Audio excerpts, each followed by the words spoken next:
What's up, everyone? Welcome to another episode of the Strength Classroom. Today I'm showing you a heavy lower body workout. Now, these hops, literally it's just to get springy, get warmed up, get a little bit, like a tiny bit explosive and reflexive. That's probably the best way I could describe these. And it's just something I've really haven't done. So I'm like, let's just fool around with these, really. Sometimes doing low effort plyometrics, it doesn't always have to be as far as you can, broad jumps, as high as you can jump, box squats, and heavy trap bar jumps. Like, there's other things that you can do that are low effort that will pay dividends in the long run. It's just like you can do submaximal squats and submaximal pulls and submaximal hinges, submaximal presses, submaximal lifts in general without maxing them out and still get benefits from it. So that's what I look at these hops as. So I did them in between the Hatfield squats. I was working up to a double on this day. That's a heavy set of 2 reps. So you have 415 here for about 3, moving pretty fast. I think there's 2 ways of doing Hatfields. You can either really use your hands for assistance, or you can be minimal with them. I just use my hands to make sure I'm staying upright. I don't try and put so much force into the handles, because at the end of the day, yes, it's a leg exercise, but I treat it as a heavy core exercise and bracing exercise that's being assisted by my legs. So a big mistake people make is when they're warming up to a certain set is to always make those sets on the way there the same reps. Like if you're working up to a heavy 5, sometimes I like working up in 3s, and then when I be like, okay, I probably can't do any more 3s without it being challenging, then I'll switch over to 5s. So here, my last warm up is going to be a 1. And then I see how that 1 rep goes, and that determines how much weight I'm going to add. And because it felt fairly easy, I'm like, let's just go straight to 600. So worst case scenario, I get 600 for 1. But it moved really well, so I'm like, okay, 600 for 2. And honestly, if I really wanted to, I probably could have done 600 for 3, but it may not look like it. But my core and upper back were like, oh my God. Like, I just haven't felt 600 pounds on my back before. So that's the only thing I was worried about. But if I really wanted to go balls to the wall, a 3rd rep definitely was there.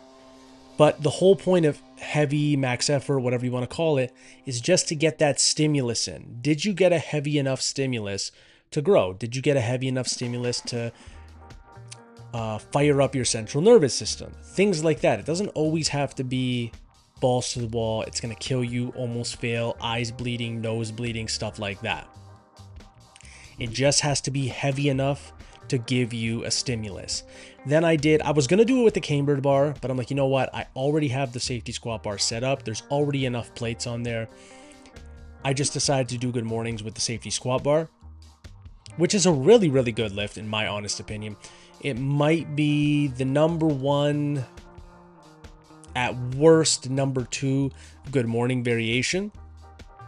Good for the low back, good for the hamstrings, good for the glutes, and it's really good for just the whole spinal erectors in general, just because the weight is pitched up higher on your back, and that puts the weight farther away from the hips. Then, just to get a low effort single leg exercise, you have Cossack squats. I just warmed up with body weight at first. Then I didn't want to go too crazy, so let me just go 70 pounds, 10 reps per side, getting as deep as possible, getting that rear leg as straight as possible to put as much pressure on the opposite side as I could. I know that sounds like a lot, and it doesn't have to be programmed. Like, that's not a separate lift than the other. It's just a way of performing the exercise. Now, I'm just basically telling you what's going through my mind when I'm performing this exercise. So it's not like I write in my log, oh, very straight leg, as deep as possible. No. Obviously, the higher there's the weight, either my form is going to have to change a little bit, or the amount of reps I do is going to be lowered.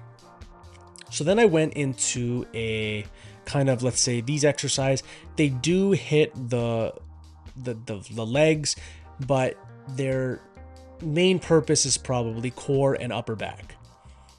So here are, I don't even know what to call them, kickstand deadlifts, because you can't really tell from either camera angle, but my feet are in almost like a B stance. So one foot is farther out in front of me and the other foot is further behind me. This also really helps with grip strength, because when you use kettlebells that are this big, the handles are going to be really, really thick. So as you see there, it smokes the core and the grip. Because I'm only using one arm, it's offset, so it smokes the core of the opposite side. It's got like a twisting slash a little bit of a rotational component to it. Overall, it's a really good lift. If you have heavy enough kettlebells to make it challenging, or can find a way to do it maybe with a landmine, a dumbbell I guess would kind of work, even though all the weight won't be underneath. If you can find a way to perform this, maybe with a landmine, if you attach like a handle on the end of it, won't be exactly the same, but you could get kind of the same motion. And then in between, I did throw in some neck work, 70 pounds, sets of 25. If you'd like to download my neck ebook, it's basically everything you'd ever need to train your neck and more, unless you really, really, really want to get certain goals for, let's say, Muay Thai or kickboxing or something like that. But it'll take you 90% of the way there on neck training. If you just want a stronger neck in general, that's the way to go. And then I went suitcase deadlift, neck, mace swings. Suitcase deadlift, neck, mace swings. That was the middle of my workout. This is 40 pounds. I don't think it's any more than that. This is also good for the grip, also good for the core, also good for the upper back. So that middle section of the workout hits that area very, very quickly, or very, very intensely, let's say. And then I finished off with just some calves, nothing serious, 3 sets, 15. And always stand on a block or a piece of wood when you do this. It allows the stress on the bottom part. You don't need to sink all the way down. Just from standing there is going to hit your calves a lot more. And then just did some heavier neck extensions. 80 pounds, 15 is about the heaviest I can get as of right now. But that's all for the workout today. A lot of core, a lot of neck, a lot of upper back, but with some heavy legs in the beginning. That's all for today, ladies and gentlemen. If you like this video, like, share, subscribe, do all the good stuff. And as always, have yourself a great day.